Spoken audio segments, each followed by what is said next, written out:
Hello friends, আমি Madhumita paradise cooking channel থেকে আজকে তোমাদের জন্য আমি নিয়ে এসেছি সপ্তমীর দিনের একটি রান্না। অন্যান্য বিভিন্ন রান্নার সাথে তোমরা কিন্তু এই রান্নাটা অবশ্যই করবে। আর এই রান্নাটি করতে গেলে চিংড়ি মাছ লাগবে। আমি দক্ষিণ ভারতের একটি রান্না তোমাদের আজকে করে দেখাচ্ছি, সেটা তোমাদের পরিবারের সবার মুখে কিন্তু হাসি ফোটাবে তুমি যদি এই রান্নাটি করে সার্ভ করো। এর নাম হলো প্রন থোক্কু। প্রথমেই আমি এর মধ্যে ম্যারিনেট করার জন্য দিচ্ছি পরিমাণ মতো নুন।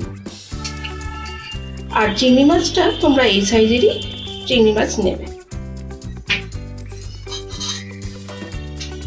তারপরে দিচ্ছি পরিমাণ মতো হলুদ গুঁড়ো,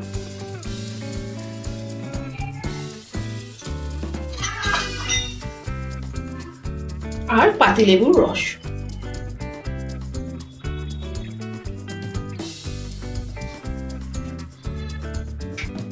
দিয়ে এটি আমি ম্যারিনেট করে এখন রেখে দেবো 15 মিনিটের জন্য।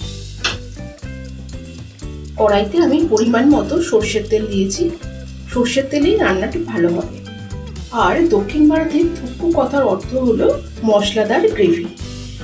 এবার আমি চিংড়ি মাছগুলো এই যে নুন হলুদ আর লেবুর রস মাখিয়ে রেখেছিলাম সেগুলো ভাজতে দেব।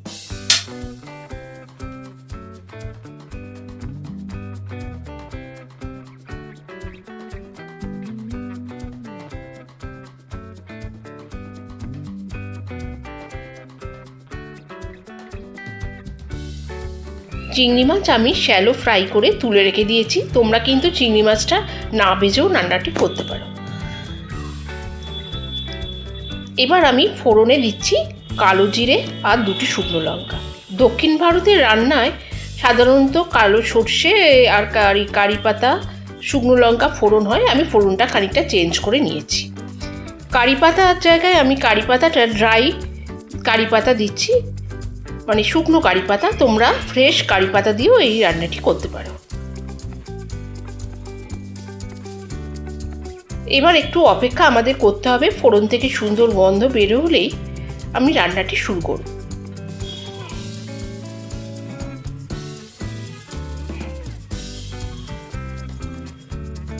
ফোড়ন থেকে সুন্দর গন্ধ বেরোচ্ছে। এবার একটি মাঝারি সাইজের পেঁয়াজ নিয়ে আমি কুচিয়ে রেখেছি, সেই পেঁয়াজটা আমি দিয়ে দিচ্ছি। দিয়ে এবার ভালো করে ভেজে নেব। এখানে আমি করে রেখেছি আদা আর রসুনের পেস্ট, এটা আবার আমি মিশিয়ে দিলাম। তার সঙ্গে আমি মিশিয়ে দেব কুচনো কুচি করে রাখা টমেটো। এবার এটি আমি ভালোভাবে ভেজে নেব। এবার কিছু গুঁড়ো মশলা আমি এতে অ্যাড করব। প্রথমেই দিচ্ছি হলুদ গুঁড়ো, জিরে গুঁড়ো, ধনের গুঁড়ো আর লাল লঙ্কার গুঁড়ো।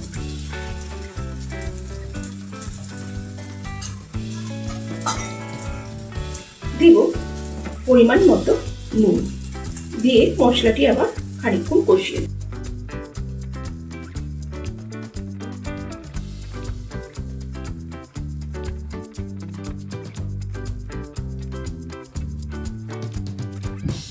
অল্প ভেজে রাখা চিংড়ি মাছ আমি এবার এর মধ্যে মিশিয়ে দিয়ে ভালোভাবে কষিয়ে নেব।